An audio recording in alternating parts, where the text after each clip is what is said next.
The wind was a blade, and Silas was the only fool out in it. He could hear their laughter still from weeks ago, clearer than the howl of the storm. 60 skeletons, they'd called them. He bought himself a boneyard on the hoof. The words, meant to sting, had become a strange sort of armor. The wind tore at the wool of his coat, and each gust felt like another jeer from the men at the mercantile, their faces soft and smug around the pot-bellied stove. He pressed on, head down, feeling his way along the fence line he'd spent a summer sinking into this unforgiving ground. The wires sang a high, desperate note, a duet with the blizzard. He wasn't checking the fence, not really. He was making a pilgrimage of faith. He had to believe his arithmetic was right. He had to believe they knew what to do, that their bones remembered more than the fat, comfortable cattle in the valley below knew in their entire fleshy existence. The snow was not falling. It was arriving. It came horizontally, a blinding wall of white that erased the world, leaving only the space a man could reach with his own 2 hands. Down in the town of Promise, they would be huddled by their fires, pitying the young fool on the ridge. They would be counting their own assets, their plump Herefords and Angus, sheltered in barns or huddled in the lee of the river breaks, and subtracting from their count the lone, strange man and his herd of ghosts. What they did not yet know was that the blizzard was not a respecter of plumpness. It was a test of bones. And up here, on the land nobody wanted, with the cattle nobody wanted, Silas was praying that his bones were good enough. 8 months earlier, he had arrived in Promise with nothing but a worn carpet bag, a small inheritance sewn into the lining of his coat, and a quietness that the town mistook for weakness. He was 24, but the sun and a life of labor had etched lines around his eyes that made him seem older and more tired than he was. He'd sold the played-out family farm back in Ohio, a place so thoroughly used up it felt like the soil itself had sighed and given up. The money was just enough for a new mistake. The townsfolk would later say. He didn't talk much, just listen. He stood at the back of the mercantile watching the ranchers talk about rainfall and cattle prices. He saw Marcus Sterling, a man whose prosperity was as broad as his belt buckle, hold court. Sterling owned the best bottomland, the richest grass, the access to the river. His laughter was a kind of currency in the town, and he spent it freely, mostly at the expense of others. Silas saw the map in the county clerk's office, a patchwork of claims and deeds. He saw the vast, neat rectangle of Sterling's ranch, and then he saw the piece left over. It was a high, rocky, timber-choked parcel that climbed away from the good land, a place the surveyors had clearly mapped on a Friday afternoon. It was known locally as the Sterling Scraps, the rancher having bought the whole section and sold off the useless ridge to lower his tax bill. "You don't want that," the clerk had told him, tapping a tobacco-stained finger on the jagged shape. "Nothing but rock and scrub. Too steep to plow, too wooded to graze. A place to lose a cow, not raise one." Silas had just nodded, his gaze distant as if he were looking at the land itself instead of the paper representation. He paid the clerk's fee to walk it. For 2 weeks, he disappeared. He didn't carry a plow or a spade. He carried a canteen, a block of cheese, and a notebook. He walked every draw and every ridge. He crumbled the thin soil in his fingers. He noted the species of trees, the aspen and willow in the damp hollows, the scrub oak and pine on the wind-scoured heights. He tasted the water from the spring that bubbled out of a rock face near the summit. It was cold and clear. He was not looking for what was there, but for what could be. When he returned to the clerk's office, his boots were scuffed and his face was burned by the wind, but his eyes were clear. He bought the Sterling Scraps for cash. The clerk shook his head as he filed the deed. The whole town had the story by supper time. The fool from Ohio had bought the one piece of land in the valley that was guaranteed to starve a man out. The day of the auction, the sun was a hammer on the dusty pens. A drover, broke and desperate after a bad season, was selling off his stock. The main event was a pen of decent-looking yearlings, and Sterling and the other ranchers bid them up, their voices bluff and confident. Then came the last lot. The auctioneer, a man named Blevins, didn't even try to hide his disdain. "All right, boys, what am I bid for this collection of hides and horns?" he drawled, gesturing to a pen of 60 animals that looked like they had been sketched by a child. They were smaller than the other cattle, with long legs, lean flanks, and coats of varied colors. Dun, brindle, spotted. They were not fat. They were not uniform. They looked ancient and wild. Someone in the crowd yelled, "I'll bid you a nickel for the whole sorry lot," and the ranchers roared with laughter. Sterling, leaning on the top rail, called out, "Careful, Silas. He's trying to sell you your own shadow." More laughter. Silas didn't laugh. He had been watching the animals since they were driven in. He saw that they weren't sick. They were just built differently. They were alert, their heads up, watching the crowd with an intelligence he didn't see in the placid, cud-chewing Herefords. They moved with a light-footed grace like deer. He had read about their kind in an old agricultural journal, a breed from the piney woods of the South, known for their ability to thrive on rough forage where other cattle would starve. They were called piney woods, or scrub cattle, and they were scorned by men who measured wealth in pounds of tallow. Silas saw something else. He saw an animal that fit a place. He saw the steep wooded draws of his new land. He did the arithmetic in his head. The price of the land plus the price of the cattle.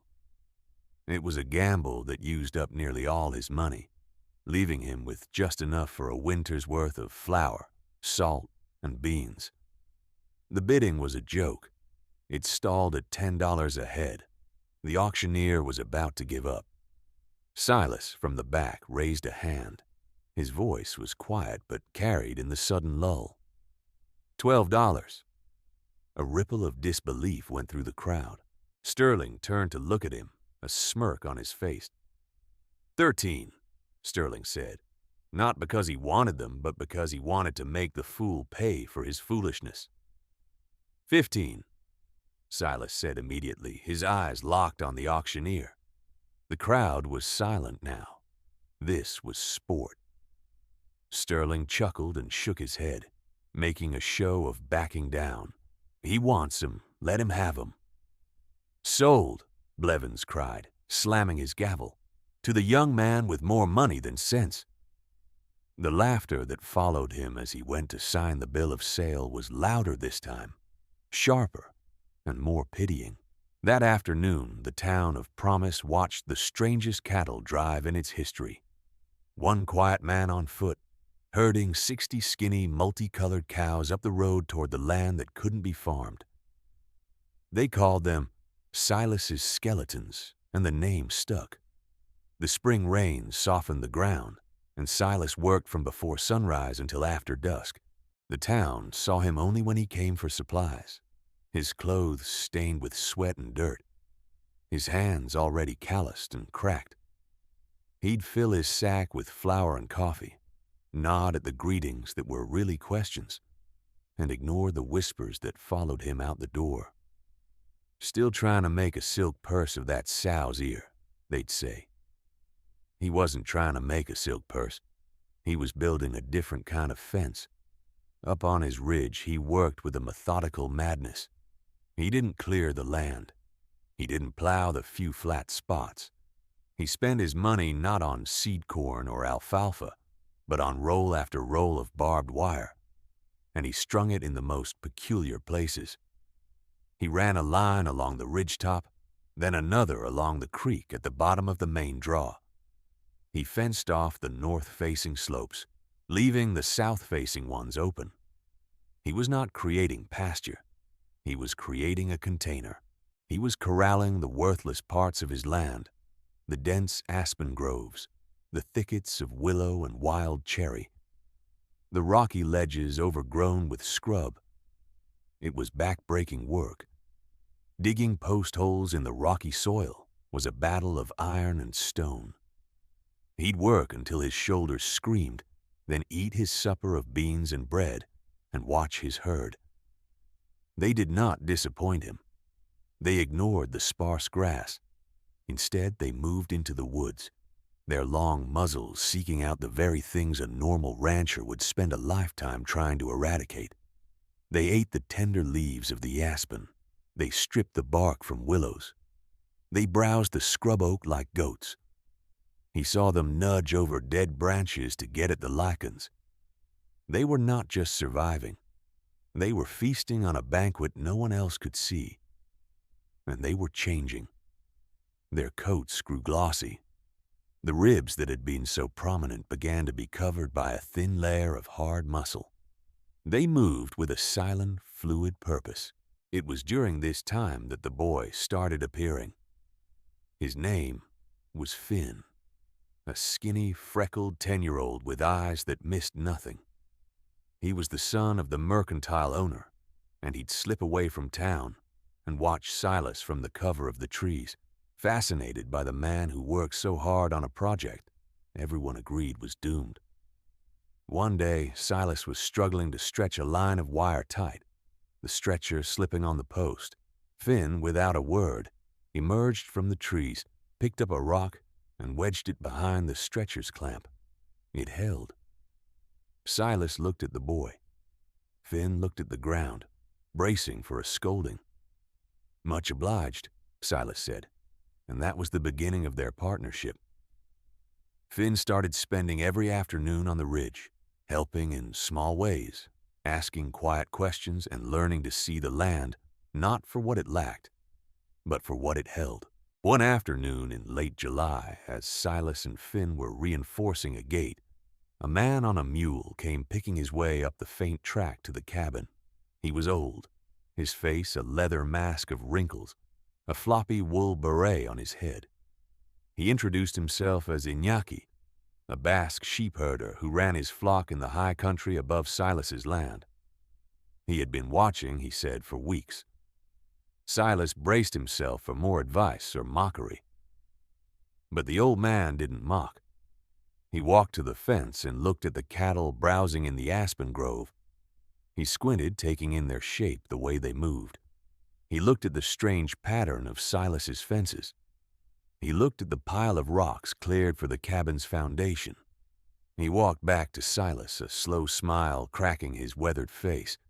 He spoke in a thick accent, his words slow and deliberate. "The town, they say you are a fool," Iñaki said.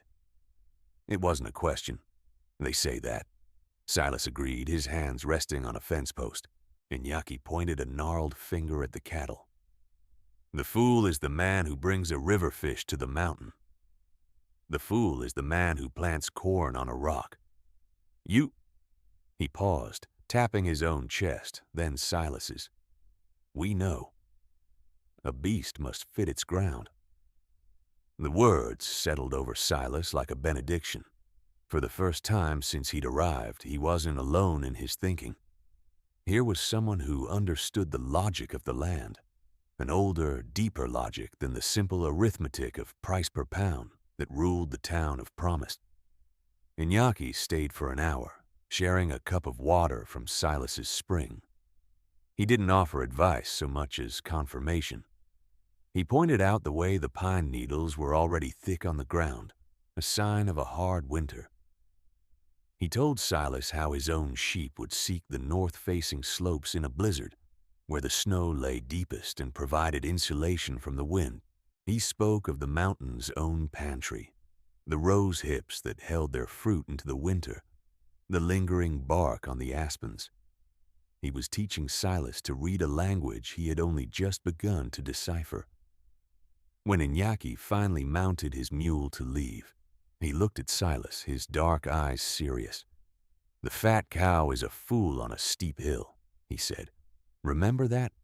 The mountain does not reward fat. It rewards smart. It rewards tough. As the old man rode away, Silas felt a new strength in his bones. It was the strength of a foundation that has finally found bedrock. He had been working on a theory, a desperate gamble. Iñaki had just told him it was a truth as old as the hills themselves. Finn, who had been silent the whole time, finally spoke. What did he mean? A beast fits its ground?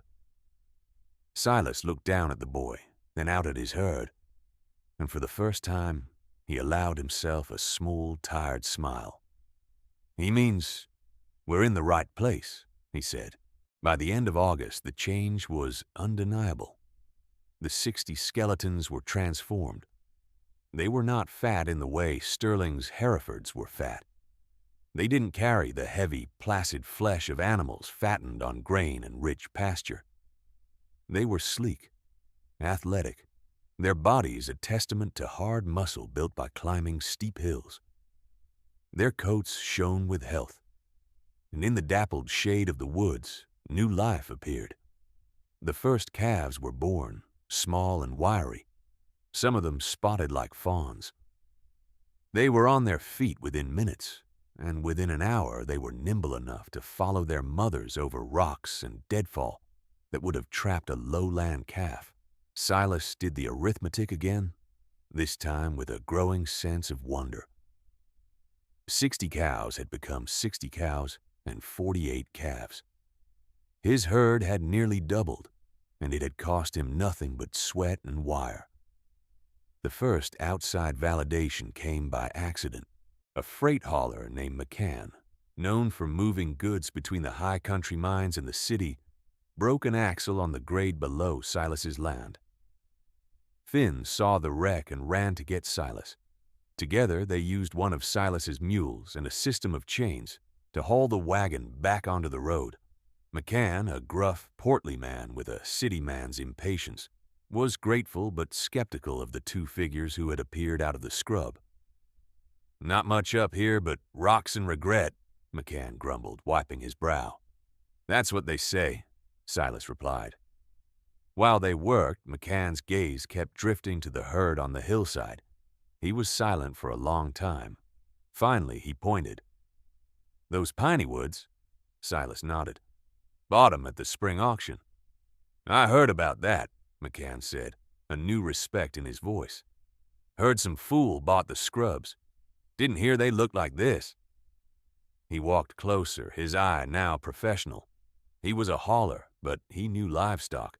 He saw what the town of Promise had missed. He saw the hardiness, the good mothering, the thrifty nature of the breed. "I got a man outside the city, trying to build a herd for rough range. He'd kill for foundation stock like this. Those heifers." He gestured to a trio of yearlings. "What do you want for 'em?" Silas thought of his dwindling cash, of the coming winter. The offer was a temptation, a quick path to security, but he also thought of his arithmetic. Selling the heifers would be selling his future. "They're not for sale," Silas said quietly, "but I might have a couple of young bulls for you next spring." McCann looked disappointed, then shrewd. "I'll take them, both of them, and I'll pay you $100 apiece. Cash, on delivery."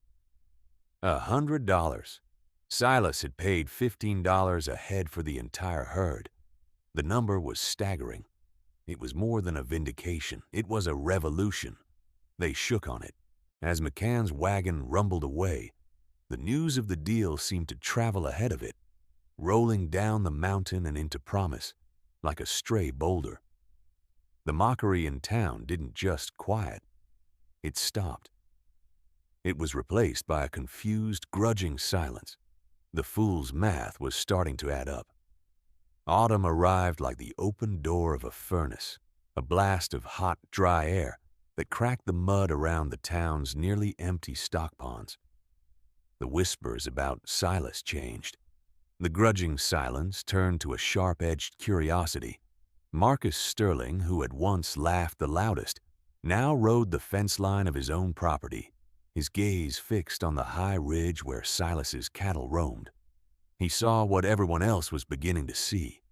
In a valley parched by drought, Silas's land still had green trees, and his cattle were still sleek. Sterling's own Herefords stood listlessly in the baked pastures, their heavy bodies suffering in the heat, their water sources dwindling. Envy is a poison that works slowly, then all at once. One afternoon, Sterling rode right up to Silas's cabin, dismounting with the false warmth of a man used to getting his way. "Silas, my boy," he began, his voice smooth as butter. "Been watching you. You've done a remarkable thing up here. Truly. Takes a certain kind of man to see potential where others don't." Silas just waited, his hand resting on the axe he'd been using to split firewood. Finn, who had been helping stack, stood behind him, a small, silent shadow. "Fact is," Sterling continued, gesturing expansively at the land, "this is hard country. A place like this, it's a lot for one man alone to handle, especially a young man. I've been thinking, I'd like to take this burden off your hands." He named a price. It was barely more than what Silas had paid for the land and the initial herd. It was an insult, wrapped in the language of concern. It was a predator's offer, designed to prey on perceived weakness and isolation. "You could take this money, go somewhere easier. Start fresh with a real stake," Sterling finished, smiling benevolently. Silas looked at Sterling's soft hands, his expensive boots. He looked at the man's eyes and saw the hard glint of acquisition, the same look he'd seen at the auction. He looked past him to his own herd browsing peacefully in the trees. "They seem to like it here," Silas said. The words were plain, but the refusal was absolute. The warmth vanished from Sterling's face, replaced by a cold fury. The mask had slipped. "You're making a mistake, boy," he snarled, mounting his horse. "This country has a way of correcting mistakes. Winter makes its own judgments. You and your bone-rack cows will find that out soon enough." He spurred his horse and galloped away, leaving a cloud of dust and malice hanging in the air. The threat was clear, but there was another threat gathering, one Sterling hadn't counted on. The sky to the northwest had taken on a strange milky white sheen. The air grew still and heavy. Iñaki, who had come down from the high pastures, looked at the sky and sniffed the air. "The geese flew south a month ago," he said, his voice grim. "The squirrels have buried enough nuts for 3 winters. This will not be a gentle one." Silas felt a cold knot in his stomach that had nothing to do with Sterling's threats. He began his own preparations, doing the final, most important arithmetic of all, the math of survival. The blizzard did not announce itself with a gentle flurry. It arrived like a thrown punch. One afternoon in late October, the milky sky turned a bruised, ugly gray. The temperature dropped 20 degrees in an hour. Then the first flakes fell, not the gentle, drifting kind, but hard, granular pellets driven by a rising wind.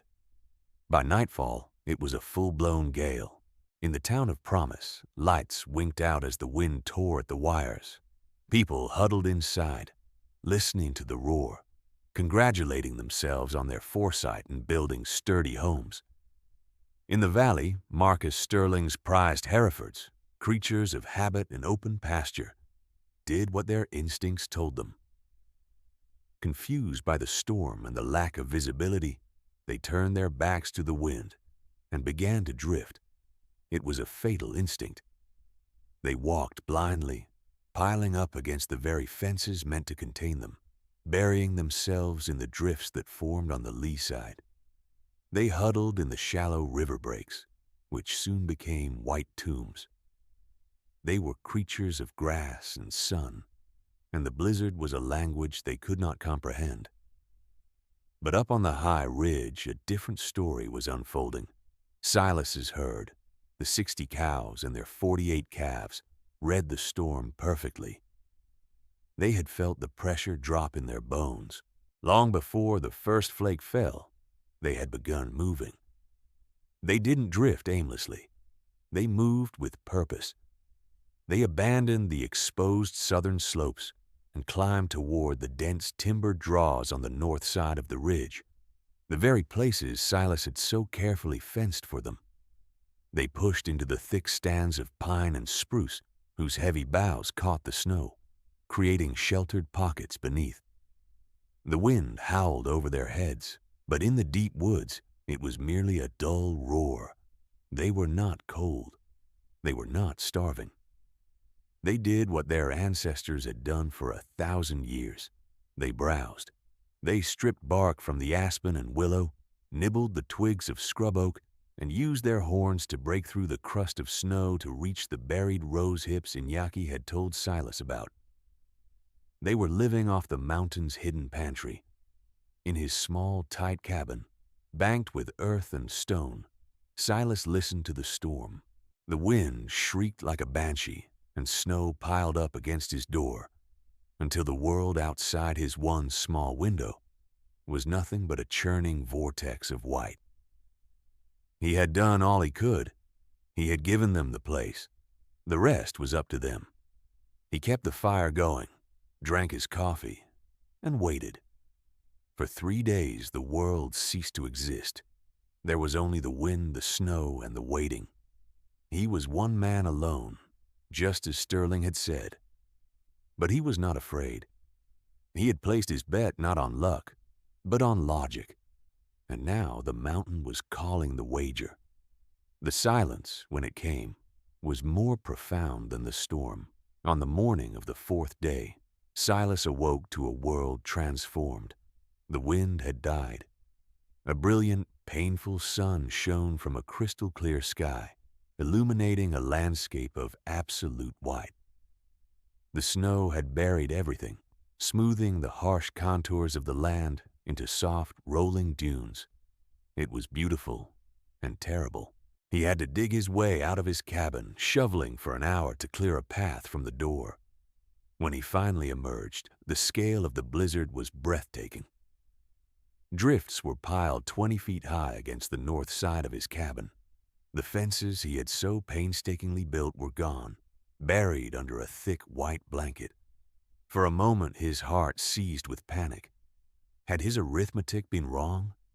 Had they been buried too? He strapped on the crude snowshoes he had made from bent willow and leather and began the grueling work of climbing the ridge, his breath pluming in the frigid air. The silence was absolute. No birds, no wind, nothing. Then he heard it, a faint sound, the snap of a twig. He crested the main ridge and looked down into the timbered draw on the north slope, and he saw them. They were all there. Single file, picking their way delicately out of the deep woods and into the sun. They were shaggy, their coats caked with snow, and lean from the 3-day fast. But they were alive, every single one of them. The mothers were nudging their calves, urging them forward.